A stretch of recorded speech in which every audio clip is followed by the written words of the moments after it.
Hi, I'm Paul. And I'm Kenny, and welcome to EWPK.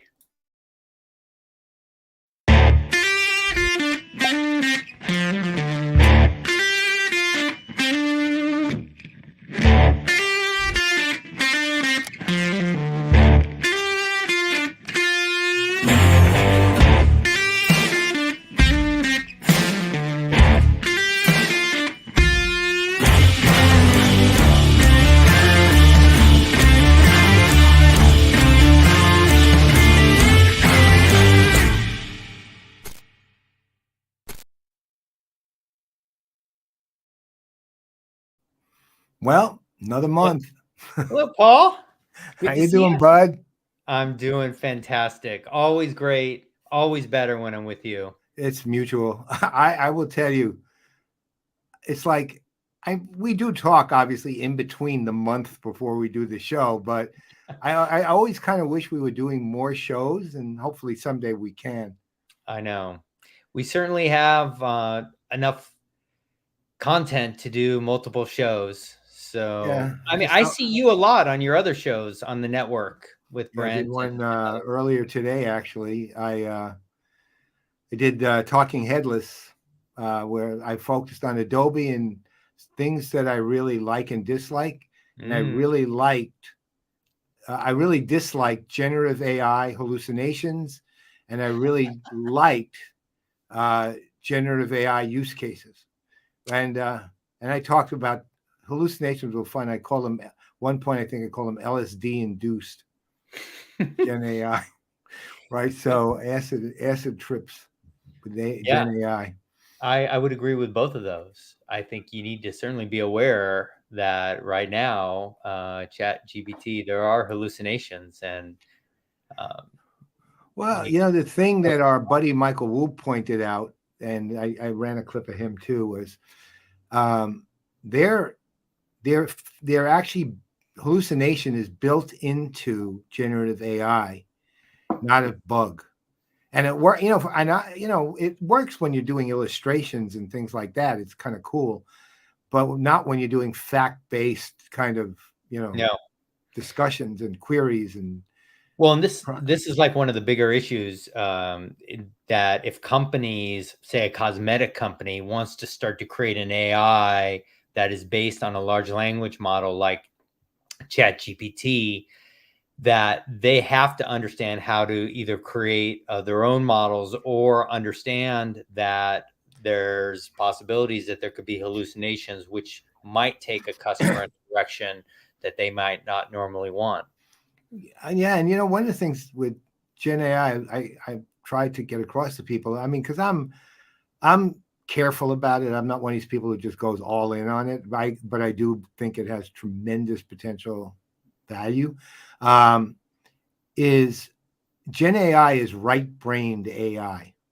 That's what it is. It's not left-brained AI. That's the traditional AI is pretty much left-brained. Yeah. But Gen AI is right-brained AI, and that's why hallucinations are built in, and Right. in a certain level. And because to me, if I called hallucinations, and I'm probably giving it way too human a name here, imagination, that's what I'm saying when I'm calling it right brain. It basically is very Gen AI tends to be somewhat imaginative in how it communicates things. Yeah. And are they hallucinations? Well, I don't think Gen AI is really hallucinating. I just think they're kind of inventing stuff out of its artificial brain, so to speak. Right. Maybe a little psychedelic. Yeah, probably You quite a know, bit. one of the things that I don't like, if we're doing the likes and don't likes around the situation right now with generative AI, and if you're a developer, you're very much aware of it. And if you're not, you will be, is the response times right now to be able to create apps and test them that require response times that simulate a conversation are very hard to get. And a lot of these large language model providers will say, oh, you need to have a PTU provisioned for you to give you the capacity to be able to get dedicated capacity so you could get the response times you need. Like, I can't have a generative AI that takes 60 seconds to respond, Right. as if it's a conversation. That would be like me not responding to you for a minute. Like, Yeah. it just isn't natural. The That problem is uncomfortable space. very uncomfortable. And then the problem is that these PTUs cost $80,000 a month to use. And so if you're a startup or even the bigger size companies, and right now, as you know, we have a chip shortage. So there's a lack of PTUs out there. And so it's even hard for these large language model providers like Microsoft or Amazon to get the actual NVIDIA chips in the boxes to create the solution. So there's going to be some work to be done that's why we're not. So the question is, how come we're not seeing hundreds and hundreds and hundreds of AI apps? That's because right now capacity is scarce, response times, latency is high, and we're trying to figure this out. Some of these models, I mean, we're building the plane while we're flying them, so it's all new. So anyway, that actually is an insanely scary analogy. Is. Yeah. We're building the plane while we're flying them. Well, like you look at some of the things going on in Microsoft right now, and they obviously they're smart people over there, and they're doing some incredible things. Some of the insights that they have learned from their Azure balancing, load balancing, and that kind of stuff will eventually find its way over to the AI side. But it's something definitely to note, and not just small companies, but even big companies are being challenged by it.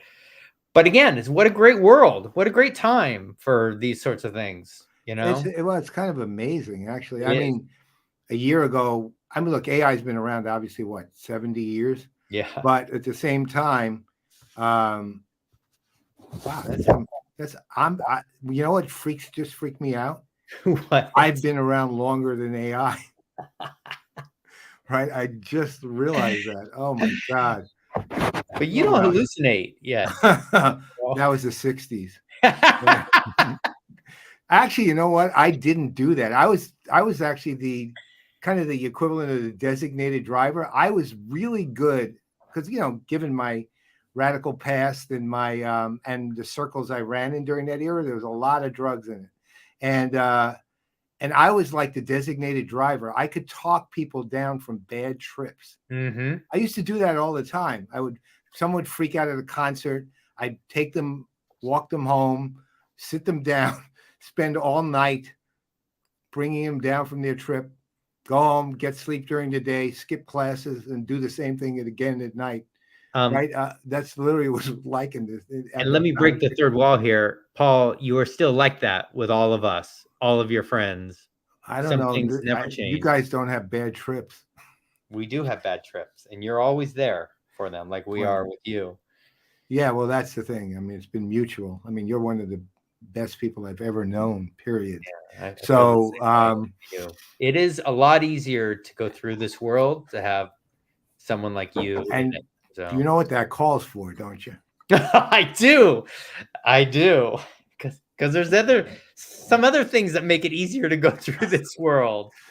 Okay, so this month, what are you drinking? You know what? I am drinking something that I love that is very reasonable and affordable, unlike the types of things that you drink. And this actually has a phenomenal story. Okay. Those of you who know it, it's called Legent. All right.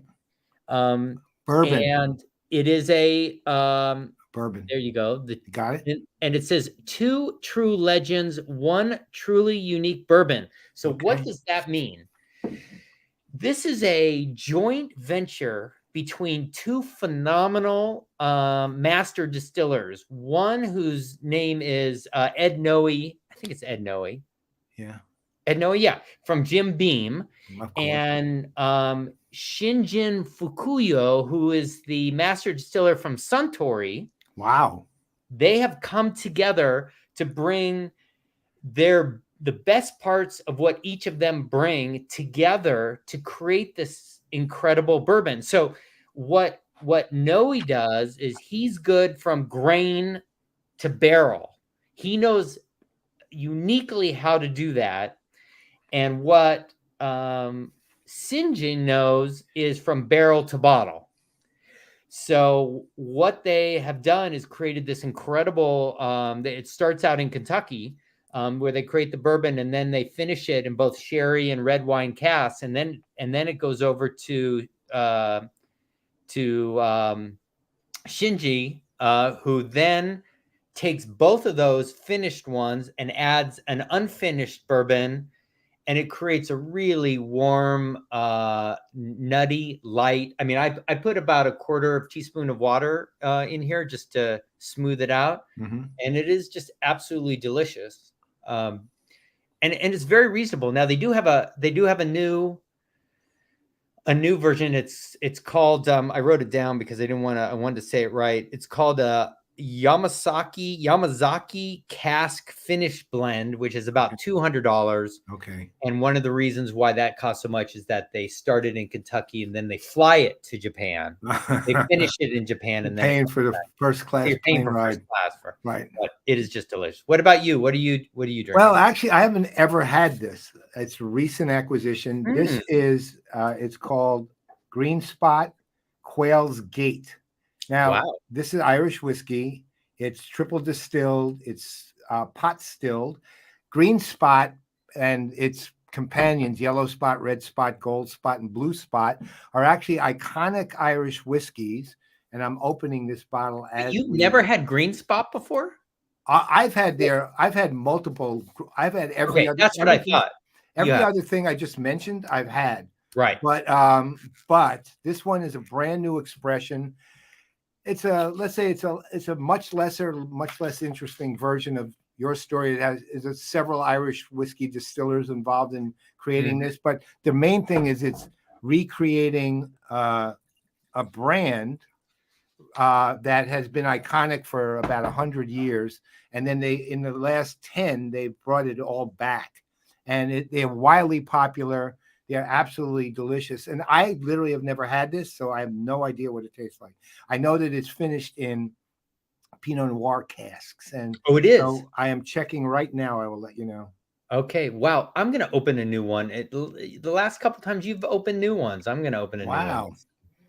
What do you think? Well, first, oddly, the Pinot Noir cask, actually, you can actually taste the fact that it's been in the Pinot Noir cask. Very forward, huh? Because usually it's got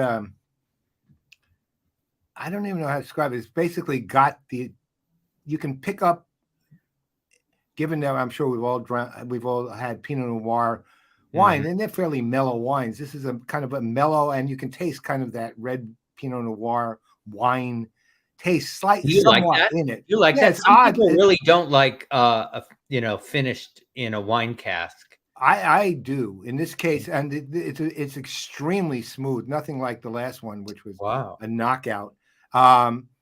Extremely smooth, easy drinking. I look, I've had one sip. I can't really give a whole lot of detail here. All I know is it's actually very worthwhile. And I'll tell you this: the finish is not long, but at the same time, it's a little sharper than. It's a little sharper at the finish, but not in a bad way. It's just lingering sharper is the best way to put it. I don't think it's very high alcohol. No, it's 46%, so it's 92 proof. So all in all, I would say this is a definite yes. If I'm giving it a grade with no real knowledge of it, because I don't believe in 90% of the descriptors that you get with wine or booze. I think most of them are ridiculous. Like, I love when they say it tastes like tar. And I'm thinking, how many people are drinking tar? I know. Or eat tar. How do you know how that tastes? It tastes like pine tone. You're bending over on a hot summer day on an asphalt street and digging your teeth in? I mean, I hate that stuff. To me, I'll say this: if somebody wants a nice, smooth, if you want to call it, because it's wine and Pinot Noirs are great, fruit forward, how much is that? Irish whiskey. Because I'm Jewish. Definitely worth it. And I honest to God, forgot how much I paid for it. I think it wasn't expensive. It was $70, $60, Do maybe you know 80. one thing I found interesting is that Japanese whiskeys are blended with the intent of adding a little water to it, and they blend with that intention of that combination, so you don't lose any of the flavors or anything. That's really interesting. I mean, we know that things tend to open up with a little drop of water, but the fact that it's intended to do that. I mean, I drink mostly neat. A lot of people drink, like the master distiller Suntory, his preferred way to drink whiskey is on the rocks, which I find very interesting because I feel like neat is like the true essence of. Yeah, but there are a lot of people who will drink. Like I'm like you. I'm pretty much a neat whiskey drinker, but the reality is a lot of people drink it on the rocks just because it's a nice, cool, easy to drink alcohol. And so and it's a little water because the ice melts. Right. It sometimes can be the equivalent of your quarter teaspoon, if you know what I mean. I would like to find somebody. I have a little pet peeve. You know those whiskey rocks? Yeah. I don't get them. I don't at either. all. Like I don't either. I think yeah, go ahead. No, you go ahead. No, I was gonna say every time, like everyone that I know that has them, probably given as a gift, are frozen in their ice container, and they never make it because they're rocks. Because they're rocks and they're unappealing. No, yeah, they're just square off a rock, right? And it's the equivalent of what was that? Not Beanie Babies, the thing that way years ago. It basically is, it's theoretically cool, but really it's just stupid. It's like I'll go out in my garden, I'll pull out some rocks and throw it into my glass. Right. I don't get it. They chip the glass, and also really the best thing to cool a drink is ice. And like for Japanese whiskey, and the flavor actually changes as it dilutes. So, and first of all, I don't drink whiskey cold anyway. So, but it's just those things are so funny. People keep giving them to me as gifts because they know I like whiskey, but I never, which is fine. I accept them, of course, gracefully. Yeah. And then they disappear. Yeah. And they disappear forever. Yeah. Well, our guest is actually in the green room. Oh, fantastic. So what do you think? I think we should talk about her. Well, I'll tell you what.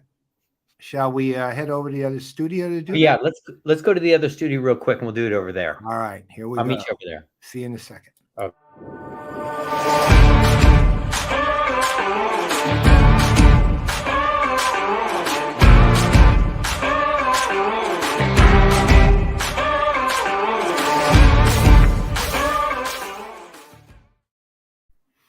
All right. Look at that. Look how different they look. I'm like winded a little bit. I am too. I mean, damn, man. Actually I took a taxi. I couldn't even get Uber. I know. Well, you'd have to have it already waiting. But look, we each got to the studio. We're good. So okay, Kenny, this for me is going to be a first-time introduction. I'm already completely psyched and pumped for this one because I, of course, did my due diligence, and this is a mind-blowing human being. I'm so excited. Why don't you fill us all in? Okay, I'm not going to be able to fully represent this incredible woman. I have had the pleasure of getting to know her fairly recently, but I have been just amazed. Let me give you a little, some aspects of her. One is she's the CEO of a social platform called Squad, which is the least interesting, which is fascinating because it's about how to bring friends together, but is the least interesting part of who she is and what she stands for. She is the author of a best-selling book called Life Beyond Likes, which is a phenomenal book and a unique perspective that hopefully she can share with us a little bit about this relationship between us and social media and loneliness. She is actually working on a day of intentionality that she hopes to be a national holiday, which maybe we can touch on. But let me just tell you a couple of other things that are fascinating. She's been featured on Marie Claire, Fast Company, Forbes, CNBC, Sports Illustrated. Holy cow. She comes from a family of engineers. She taught herself organic chemistry at 14. Taught herself. Okay. She, at age 20, became the youngest known published chemist in the world for her work on glue, some sort of activator that she'll talk about. She also then later earned. By the way, she's laughing really hard right now. Glucokinase, of course. And she later earned her MS in pharmacology from Cornell University, as one does in your spare time. And let's also mention that she was a confidant to Jamie Dimon over at JP Morgan Chase. And she is a professional skydiver, and competed in the 2024 U.S. Nationals for skydiving. She is a force of nature. Let's bring her on. Meet Isa Watson. There you go. Hey there. Hi. Hi. Pleasure. Isa. You guys, I'm drinking frosé. I know you guys had like whiskey and things, like very serious things, but I had a little cup of frosé. Is there alcohol in that? Yeah. Yeah, it's a frozen drink. It's a frozen good. Frozen rosé. Oh, frosé. That's what it is. It's popular out on you're on the West Coast, right? I'm in New York. No, you're in Brooklyn. You're in Brooklyn. What am I thinking? Yep. Okay, I have a key question for you before we even get into this. Are you a Yankees fan? No. Wrong answer. I'm already disappointed. I'm more of a Red Sox fan than a Yankees What? How somebody who lives in Brooklyn?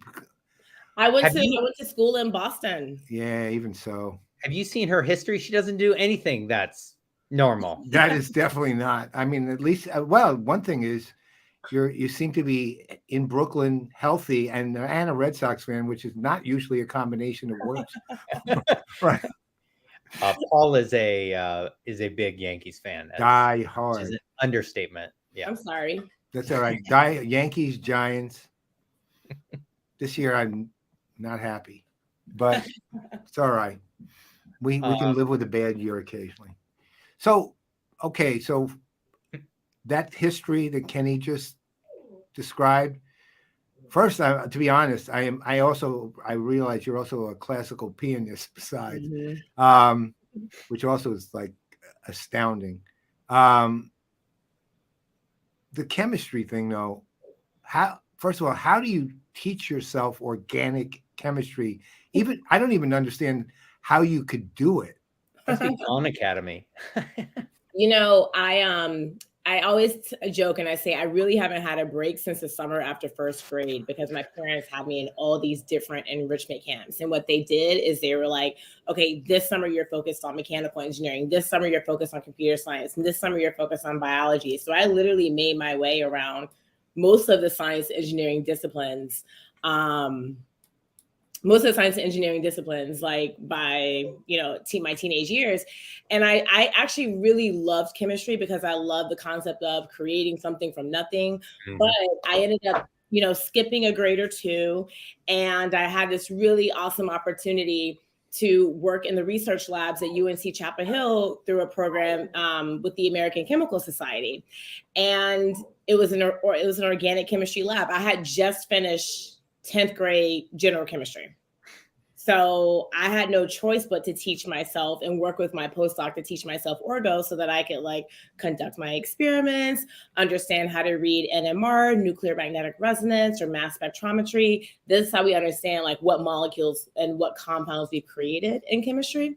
And so, here's the thing I say in life, Paul, we can figure it out, you know? At some point, almost everything, we can figure it out. Absolutely. You know what? Kenny knows what I'm sort of very indirectly referring to when they say you are absolutely on the money that ultimately all things can be figured out. Mm-hmm. All things. And so I agree. Although I have to say that's still an amazing achievement, because you're actually, in a sense, you taught yourself organic chemistry out of necessity, right? Which is an unusual out of necessity association. Well, one thing I'll say is that I was very close to my dad growing up, and my dad, just as a young girl, one of the things you'll see in the STEM disciplines is that there's a big drop off of women. Mhm. When you look at kind of freshman year chemistry majors or science majors to junior year, right? And I think confidence and kind of that is a big part of that. And my dad always instilled in me that I could do anything. And so I believed him. I was crazy enough to believe him. So anything that was put in front of me, I was like, oh, I'm going to figure that out. That's awesome. Why don't you share, like, when I said that you're a force, I mean, I think this concept of believing that you can create something from nothing is something that I've seen as you move through the things that you've done. I would like to know, like, what do you stand for? Like, what does drive you? Because you have such, like, I would say to people that you've lived multiple lives already, right? And I know you've learned a lot from some of the tragedy from your dad, which I'd like you to share if you feel comfortable. But talk a little bit about what drives you. What do you stand for? And a lot of it is this incredible book, I know, which was amazing. And I highly recommend everyone take the time to read this. But I'd love to hear from you. I think it starts with my parents. So growing up, they really instilled in us a number of just core values. So one was just be kind. They were like, you're going to meet famous people, you're going to meet super wealthy people, but don't treat them any differently than you treat the janitors or the people who are collecting your garbage. So like just being kind all across the board. The second was just, working hard. My parents said, listen, my dad used to wake me up at 5:00 every single morning to study. And the funny thing about it is that like I was 5 grades ahead in math and at a certain point in my, childhood. And my dad would go to the school during the summer, get my math textbook of the math I was going into, and then make me do all the problems over the summer. Right. And so just the ability to like work hard and put in the work, they were like, that's a given. Mm-hmm. And then, my parents were really focused on helping people become the best version of themselves and giving people a home base, who really need. So I grew up around that kind of altruism. And, talking about my dad, my parents sponsored a bus trip because to visit Hampton University every year. This particular year, the bus ran off a straight road, flipped over, and ejected both my parents out the front window. And my dad didn't survive that. And it was definitely something that, stopped me in my tracks. It was something that catalyzed my, departure from corporate America to create a company really focused on helping people be happier through technology. And, the one thing I'll say about what drives me is that you guys are parents. So that not everything you say to your kids is going to land. A lot of times it goes in one ear and out the other. Mm-hmm. And my dad used to always tell me, he said, Isa, you are such a talented and blessed girl. And it's your job to share your blessings with as many people as you can in the world because your time is limited. And he was telling me this when I was like 12 years old, 8 years old, 15 years old. And I was just like, yo, bro, I'm just trying to play my video games. Like, why are we doing this right now, But, the older I got, the more I realized that he was right. Mm-hmm. He was absolutely right. And so, I think that the level of loneliness that I experienced when my dad died, and, in that phase of my life, I was focused on the positioning of my life on social media versus the living of my life. Mm-hmm. And it just put me in a place of loneliness I didn't want anyone else to ever experience. And that was kind of the catalyst leaving the Star Squad. But, I was at the New York Liberty game last night, and somebody asked me the same question. And my immediate response was, I want to empower young girls. Mm-hmm. I want girls to look at me and say, honestly, because of her, I can. Mm-hmm. And I didn't have that many examples to look up to when I was a kid. Obviously, really successful people, not many people who looks like me. And I think times are changing, right? And so, I want to empower the generation behind me as much as I can. But, I also just want to leave the world just a little bit better than how I found it. That is, I will tell you something. So when I was 7 years old, my dad, this is like it was mind blowing actually. When I was 7 years old, my dad called me into our living room. We were on New York, East Meadow, Long Island. And he said, Paul, look, your mother and I brought you in this world, but you don't owe us anything. He said, however, because you're in the world, you owe it something, and you're going to have to figure out what that is. And the rest of my life has been lived exactly that way. And I literally heard what you were saying about your dad effectively telling you the same exact thing, right? Which is find what you can do for the world and then go do it. Yep. Which is amazing. Paul, what occurs to me is, as we have the incredible people on the show like Isa and Marty last week, and there's clearly roles that key people have played in people's lives that have helped guide them and support them, whether that was a dad or a mom or a teacher or a friend or a coach, right? From what Marty had said, it's just so important to remember that, especially when people come to you for support or help, because you never really know the magnitude of the right comment. I mean, obviously your dad was an incredible individual, loved you probably more than anything. Being a dad of a daughter, I know how that feels, but you clearly have are only just beginning in your process of leaving this world in an outsized way better than when you came in. And I appreciate that, Kenny. Well, you've clearly also thought through not just you want to do that and you can be an obvious role model, which you already are, but how to do that too, which is I haven't read the book because I'm just hearing about it, but I will pick it up after the show. Can you talk a little bit about the how? Because I think it's really, really important. What's really interesting is that people look at me on paper and they're like, wait, you were a chemist, a data scientist, then you were kind of a product executive on Wall Street. Now you're a tech entrepreneur and an author and a skydiver. They were like, yo, this doesn't make it make sense, right? And the one thing I say is that I've always, lived a life that felt very authentic to me. And everything I did, I was creating impact in where I was. So for example, I have a lot of diabetes in my family, and the team that I joined at Pfizer very intentionally was a metabolic diseases team. So Kenny, for the glucokinase activators that I was working on, I was like, you know what? I want to be able to push innovation in a way that helps the people who I love, right?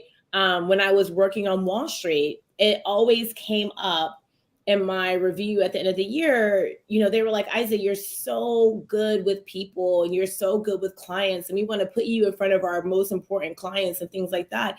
And I told the executives at JP Morgan, I said, listen, the bank, has outsized impact, in the country, in the world. And I want to make sure I'm doing something that is really focused on helping people. So what did I do? I got into a role where I was creating, a much more solid digital strategy for 5 million American small businesses. Or I moved out to Asia to help build retirement products for the Asian markets. And so, I think that, and with Squad, I was like, we need to be happier. We're literally living in our phone every day. Teen suicides reached an all-time high this year. Depression reached an all-time high. We've had an all-time high year of the worst type of statistics. And one of the things we did with Squad was make it so fun and easy for you to actually talk to your friends every day. And then we actually are planting that technology in the fan bases of sports teams, pro sports teams in the NBA, starting with the NBA. where there's a lot of euphoria and joy experienced in sports, right? And so I think that I haven't had it all figured out. People think that I've had it figured out. I barely have tomorrow figured out. I don't know what I'm aware. I don't know what which toothpaste I'm going to use. But, you know, I've always said just one foot in front of the other and let me do what feels right for my heart. And I think that that's kind of what I've always promoted, moving forward one step at a time and doing what you feel is right. And I don't even have 5 years figured out from now, you know? Well, you know, like a really good friend of Kenny and mine, Brian Solis, wrote a book. It was called what? Life Scale, I think. Life Scale, which basically said it's kind of the step away from social media involvement and regain your actual life, you know, so to speak. And, you know, Brian is one of the major social influencer among other things. But it sounds, I don't know that the books are identical, but the concept of you don't need social media to communicate with human beings and to actually enjoy your life with those kind of communications is very much what you're talking about. And can you outline can you outline how that actually, like, what do you do to implement that? Yeah. So my book, Life Beyond Likes, Logging Off Your Screen and Into Your Life, was really written in response to people. I used to give talks about the origin story of Squad, and people were like, can you write a book about that? And I was like, I mean, sure. And then it just kind of, you know, happened, obviously. But, you know, we are spending on average 4 hours a day on social media, right? We don't have that many working hours of the day. So if you take out sleep and you take out work, like 50% of our waking hours are scrolling other people's perfected highlight reels. And so the notion of the book is actually kind of in three key pillars. The first is, by the way, this is how social media has impacted how we see the world, how we see ourselves, how we see our success, because we're comparing our whole lives that are completely messy to someone's perfection snippet, right? The second is, you know, there's a lot of research that shows, you know, friendships are such an untapped source of joy. And we're kind of going away from friendships. And Bradley Horowitz, who is a vice president at Google now, he's also a fellow MIT grad. And Bradley actually kind of coined this notion of the 1-9-90 rule from when way back in the day when he was at Yahoo.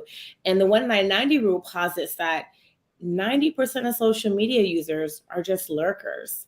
They're not actually connecting with their friends. They're just scrolling content. So that's more in comparison with, like, you know, streaming Disney or Hulu. 9% of people are light engagers. They'll repost and, you know, do things, but only 1% are content creators. And so we've taken our social time and we've directed it to social media where we're just consuming, but we're not connecting.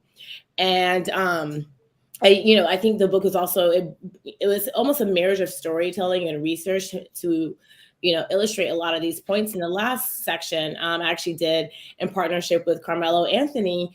It was really focused on the power of living your own journey and making that journey. So, you know, if you look at the media, you look at social media, they're like, hey, you see this level of success, this is a path you need to take. You see this success, this is a path you need to take. But my path, no one would have ever been like, you know, Isa, study chemistry and mathematics to become a tech entrepreneur, or go to Wall Street to become a tech entrepreneur.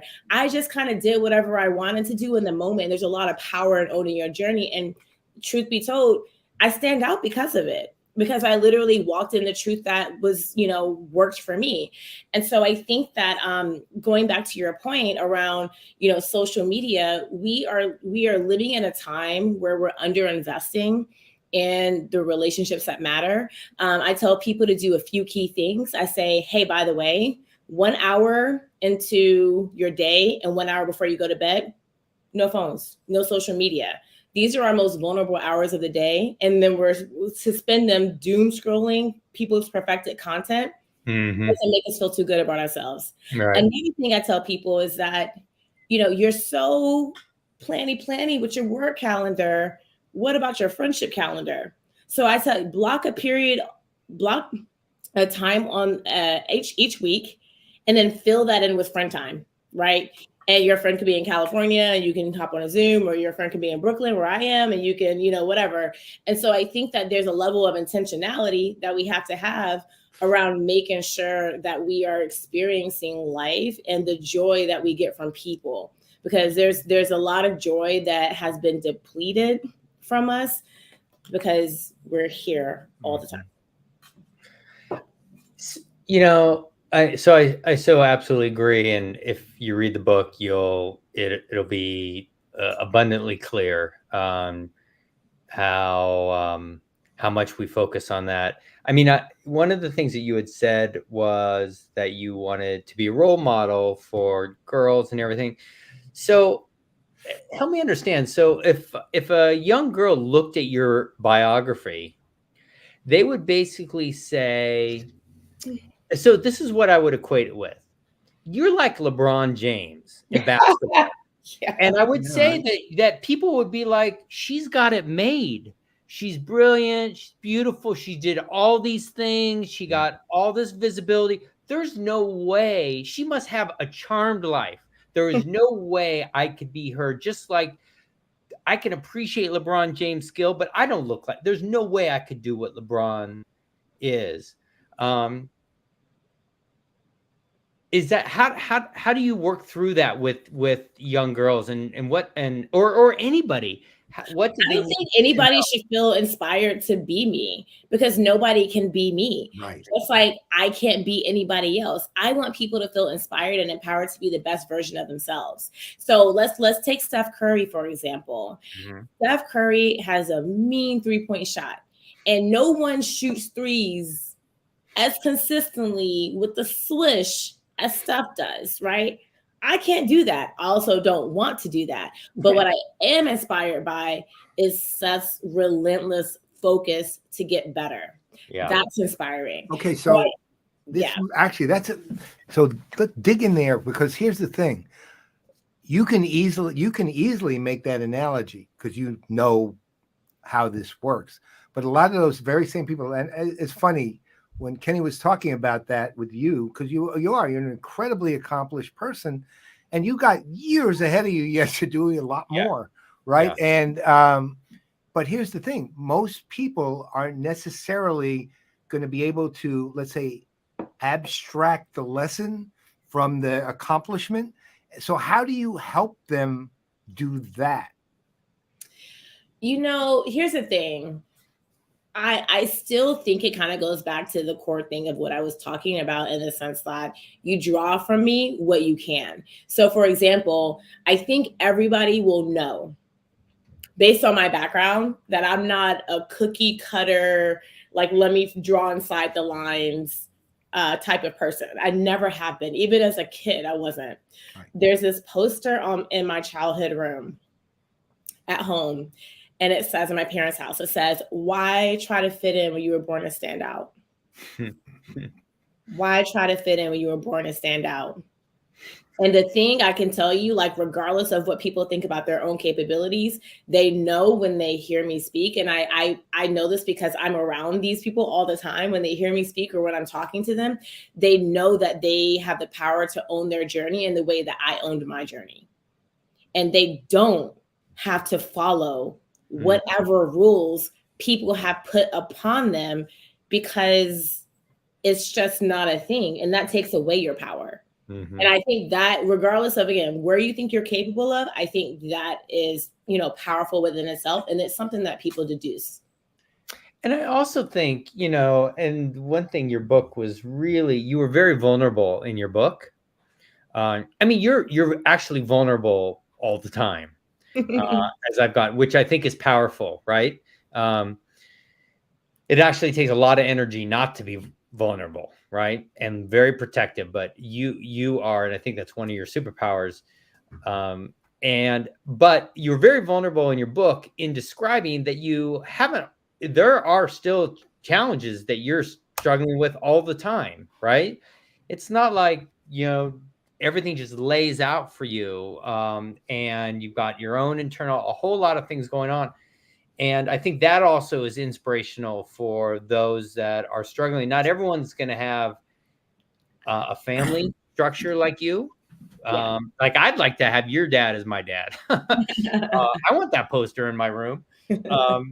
But what I was saying earlier is that you could find people. There are people out there that can play those roles, and you do need other people. It isn't about just doing everything by yourself. It's, you know, we live already enough in a lonely enough world, right? So I think one of your strengths is vulnerability, and I think that partly that's a level of confidence also, but also something that you've learned really enables you to do what you're set out in this world to do. I think that it's two things. It's one, I'm the most powerful when I show up as myself. I'm a human. I have emotions, right? And I think that our society, and especially very successful circles, have a very toxic relationship with failure. And the reality is that, baby, you haven't lived if you ain't failed a lot of times at a lot of things. Mm-hmm. And so, you know, Jeff Bezos, he actually used to talk about this. He was like, you know, it's funny how Amazon is covered so like, you know, well in the media because we fail at most things that we do, you know, and I, as an entrepreneur, I'm failing. Every single day I'm failing at something and I have big wins, but those big wins come as it like when we're, and it's funny because as a scientist, I'm trying to create this particular molecule where a porphyrin activator, a glucokinase activator, whatever. And you know how many times I have to try, how many different solvent systems I have to use, how many different starting materials I have to use to try to get that one molecule the way I need to get it. And so, you know, I choose vulnerability because to not choose it is to be inauthentic and is to be dishonest because I am human. I am going to fail. I will have emotions. And then on the other side, you know, I have amazing mentors that I have relied on for years, upward of over a decade. You know, my first review at JP Morgan, like people would be like, wow, that they were talking about you, you know, and it was kind of bad, you know, and I took it to one of my mentors and she said, Isa, I'm reading this review. You're getting this feedback because you're not being yourself. And they see that and they know that. And so she was like, if no one gives you permission, I give you permission. Go back to work and just start being yourself. Yep. And my reviews were off the charts after that. Yeah. Right. And so and also the last thing I'll say is that when we're not vulnerable, when we're not showing up as our whole selves, that's a wall that we're putting up in front of us. And how am I really going to connect with you heart to heart if I have a wall up? Yeah. The math just isn't mathing on that. Letting that wall down is the hardest thing that people have to do, really. And it's really hard. Yep. Heart first. Okay. So listen, before there's going to be a final question, but before we get there, I want to hear about skydiving and I want to hear about classical music pianist. I'll do chronology. So I've been playing piano since I was 5. Okay. About 3 years ago, I was working on my debut concert with Carnegie Hall, but I had to just kind of put a pause on that because I was just really deep in the startup world and working like 20-hour days. And it was a little bit insane. But piano was my first best friend. It was a place where I learned how to express emotion. Like I can play, you know, Beethoven's Fur Elise or even a number of Chopin waltzes, and you can tell exactly where my mood is based on how I played it. And so, and also there's not a single person in this world who can convince me that Chopin is not my best friend. So it was just. I was going to go there actually. That's pretty interesting. Chopin is the homie. Like when I die, we're gonna be kicking it. Like, so piano was just a way I learned to express myself and my emotions. But skydiving, that came into play because I was in a really, I had gone into a really kind of depressive state in my founder journey where just too many things weren't working in my favor at the same time. And it was just really hard to manage. And I was trying to do journaling. I tried crocheting. I tried gardening. I tried, the meditations. I tried everything I had already used in my toolkit. I tried going to the Catskills and hiking and all the things, and nothing was giving me that reset that I needed. And I was like, honestly, I'm gonna just try skydiving. I think that when we're looking to unlock our joy and we're looking at everyone else's playbook and we don't realize it takes a lot of experimentation to get to what that thing is. Mm-hmm. So when I skydived for the first time, I was in Mauritius. It's a country in the middle of the Indian Ocean, about 1,000 miles east of Madagascar. And that was the most peaceful and most serene moment of my entire life. I came back to the US. I immediately enrolled in skydiving school. I got licensed, and it has been the most powerful mental health reset that I've ever had.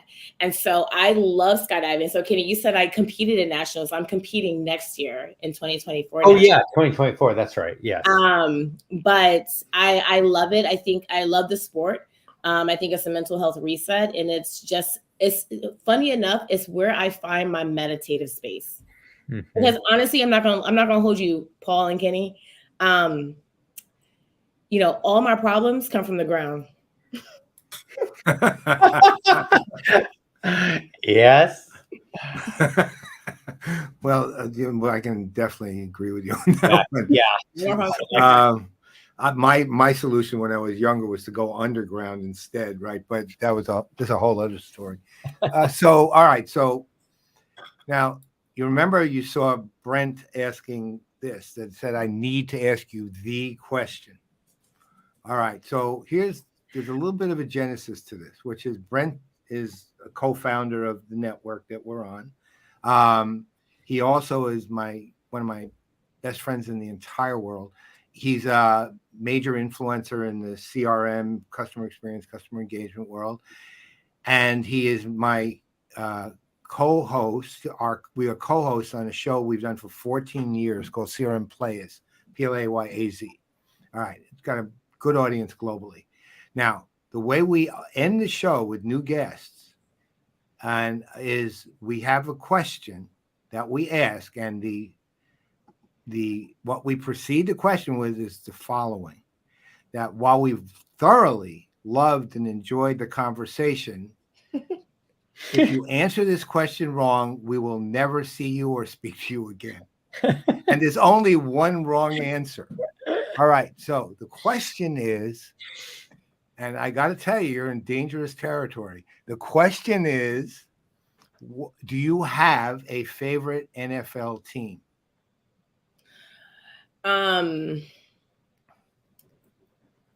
Yes and no. Okay. What is, go ahead, explain that a little bit. What it is, which team too. So funny enough, my parents, when I was 5, they always told me, they were like, you're going to go to Hampton for undergrad. You're going to go to Harvard and MIT for for grad school. And I've always been oriented to Boston in a big way because of that. So growing up, I was a New England Patriots fan. I hope there's a but here. But I come from a big football family, and there's diehard, the Washington diehard, the New Orleans diehard Philly. So I think I'm just kind of in limbo right now and figuring out what my actual team is. But growing up, I was a New England Patriots fan. You know what? You just literally escaped we will never talk to you again, because the Patriots is the only possible wrong answer. Right. Right. So that's my life. I skate through and I did. You skated right through it, right, that one. My whole life. That was serpentine. That's why I said but, because if that but wasn't there, luckily this show doesn't necessarily adhere to that standard. However, I'm glad to hear you're trying to figure it out, because that's a right answer. Every answer but Patriots is right. What do you have against the Patriots? They're in New England, and they're Belichick. They were Brady. Who likes them? They're horrible people, right? So I didn't even I'm a Giants fan, and I didn't even like Belichick when he was a Giants coach. He was a terrible human being, right? So, and look, I can't say we didn't like them due to their enormous success. I'm a Yankees fan. We've had even more success than they have over history. But so it's not like, oh, well, 27 World Series kind of does it. But so it's not that. It's just you're dealing with arrogant, terrible people, right? On it. Now, it doesn't mean every Patriot's an arrogant, terrible person, and the other thing, the owner is not exactly a great human being either, Robert Kraft. So you're dealing with a lot of people who are, let's say, have questionable not ethics, but I'll call it, they have questionable personalities in the sense that they don't really care about other people too much. Very narcissistic, etc. That's my reasoning. It's sports, it's entertainment. Like, yeah, it doesn't matter. The top of the creme de la creme. It's like there's a lot of narcissism that lives everywhere in that kind of. Not as a team, and not in Boston. But the best thing about life, Paul, is that if you're lucky, it's long. And at any point, you have the power and the authority to change your mind and change your position on anything. Yeah, I won't be doing that. On that one, not happening. So that's why I'm in limbo. I am happy. Again, you got right through the bad part, right to the good one. So you're good. You're good with us. Story of my life. Yeah. It's a great story too, by the way. And I have to tell you, I am not only really happy I've met you, but I am also incredibly excited to see where you're going to be going. Look, I'm 73. I'm moving on to other things at this point. I've done lots in my life, and I'm very happy with what has happened, even though I've had my, like you, ups and downs. I was a child of the 60s, so I was radical. I was very active in politics for 20 plus years, but it was always driven by social justice. Somehow I got into this universe. I have no clue how, because my degrees are in journalism and English, right? So I have a degree in chemistry. Well, there you go. I mean, that's what I'm saying. It's like, how do you end up here? But you know what? You do. And so you just make the most of it. I've also written a bunch of books, and I've really enjoyed my life. I really have. And I've also, I hope, been helpful to a lot of others. But it's nice to see you here and Kenny in a different way, in a different level, but the same kind of thing, which is to know that the world's in good hands, right? I know. I know. It really is. I mean, I'm so excited for everything that you are going to pull through this world, and Squad, as well as the impact you're going to have with your book, and I really mean that as a force of nature. It's really wonderful. The world is really lucky to have you, and I think we're just excited to see what you're going to do, and just really wonderful to have you on and spend some time, as we know things are crazy for you. If you don't mind, we'd like to at some point bring you back to check in and see where things have gone. Are you good with that? Yeah, we'd love it. Why All right, and we'll send you some stuff after this is over. We're going to get it up in a few places, and then we'll get some clips out so that people can see it, because there's a lot of really, really, let's say, there's a lot of wisdom in what you've said today. So thank you so much for being on the show. Yeah, and you guys, you go to isawatson.com or check out her book, or just I'm buying it. We'll put it up. Keep an eye on the daily news. I'm sure she'll pop up. So anyway, thank you, Isa, for everything. Isa. Have a wonderful evening. Enjoy the rest of your frosé. And it's wonderful to have you. Take care. Thank you. Bye. So she's great. And just like, look, the thing with her, she's not only like inspirational, she's nice. She's just a nice person. I just really like her. Yeah, she is a really nice person, and just amazing. I mean, I don't know how old she is, but young, right? 30s somewhere. Yeah, mid-30s. Somewhere. Yeah, that's my guess too. And she really is really important for her to be inspirational to a lot of people, and I think that's the kind of inspiration that we need. Got to hang on to people like that, and and learn from them and follow them. And corporations have a lot to learn from young people like that who are coming up. Certainly Gen Z as well, and Gen Alpha. Is that what they're called now? Gen Alpha. I guess Gen they're Alpha. starting it over, huh? Yeah. Starting They're starting over. That's right, back to A. You know, I was thinking when we have an event that represents Engaged with Paul and Kenny, one of the things we should do is bring the complete collection of all the drinks that we have had. If there's any left. I know. No, we can Might order have to bring empty bottles. We can order new bottles. Well, just to remind people, this is what we had today. Yeah, very good. Here's is it pronounced Legend or Legend? It's Legend. That's what I thought. Legend. Yeah. And this is Green Spot Quail's Gate. Yeah. Incredible. Bourbon Irish whiskey. Just remember that. Yeah, really nice. They should sponsor us. Well, maybe someday they'll see it and do just that, and we can bring the bottles when we hold our event. And all right, sir. So what do you think? Just wonder. The only thing I want to say is that you know, I know we're all very familiar with the fires that were happening in Maui, and Maui had some very unfortunate communications early on where they had messaged to everyone not to come to Maui. But the problem is that that's how Maui makes their money, is on tourists. And there's only the west part of Maui has unfortunately been devastated, the Lahaina area. But the rest of that country, the rest of Maui, that island is they're still trying to make it. Now they're back at pre-pandemic visitors. There's like, I think American Airlines flight arrived with 50 people on it, right? So because the messaging was don't come, and people were respecting that.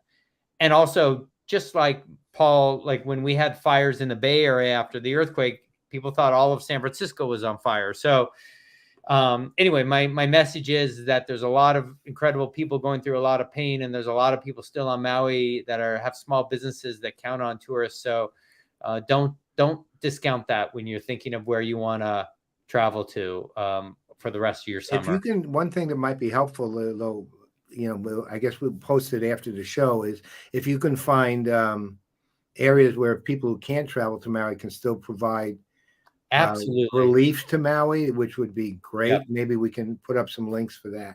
Okay, there's a handful of very respectable places that make sure that the money gets to where it's needed. And the challenge is, and I have a lot of friends who are living in Maui. One of my good friends, BJ Fogg, who runs the behavior lab in Stanford, has been giving me updates, and the needs change, right? So one minute, you know, they need food. The next minute they need men's underwear. The next minute they need something else. So the donations are being put to the changing needs that people need. Right. And so we'll get some links up to sites to support Maui in their time of difficulty. Good bunch of people there. So anyway, Paul, just wonderful spending time with you, and for everyone, and wonderful having Isa and just catching up, looking at the world for a second and taking a break, having a nice drink. Can't imagine a better hour. Me either. And as everyone knows, at least as far as visibly, meaning the next show we'll see in about a month. Yeah. Kenny and I will be having a lot more enjoyable times together in between. So tough luck you're not involved. And on that note. All right. We will see you in a month. All right. Thanks for tuning in. Bye. See you later.